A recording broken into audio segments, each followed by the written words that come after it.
Celebration at McAlister Park this morning for the city's latest dog park. Of course, Lubbock's already home to the Canyon Run and the Hub City Unleashed dog parks, and KMAX Jaxie Pigeon went to see what makes this latest park so unique for dog lovers.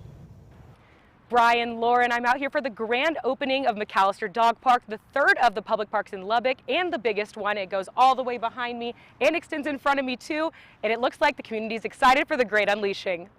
3, 2, 1.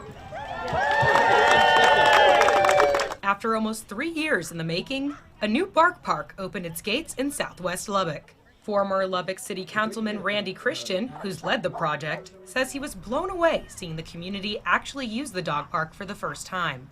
I think we are seeing what it means to the Lubbock community right now. It's a great place for people to come and relax.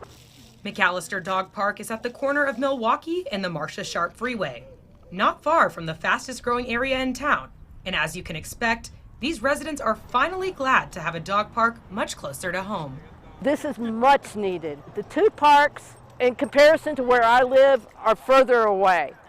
And, you know, having to drive like 30 minutes to get to one park, like 15 minutes to get to another, and less than 5 to get to this one. The park spans across 5 acres of land and offers 3 gated areas for small dogs, large dogs, and agility. This is such a quality of life of a facility that people are going to enjoy for generations to come. And while the four-legged friends made a strong presence today, Christian said it's not only dogs who can enjoy this new attraction. Whether you have a dog or not, this is a great place to watch one of the most magnificent shows every evening, and that's our incredible sunsets.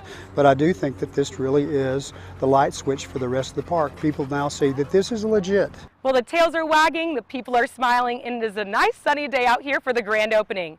From McAlister Dog Park, Jaxie Pigeon, KMAC News. All right, Jack.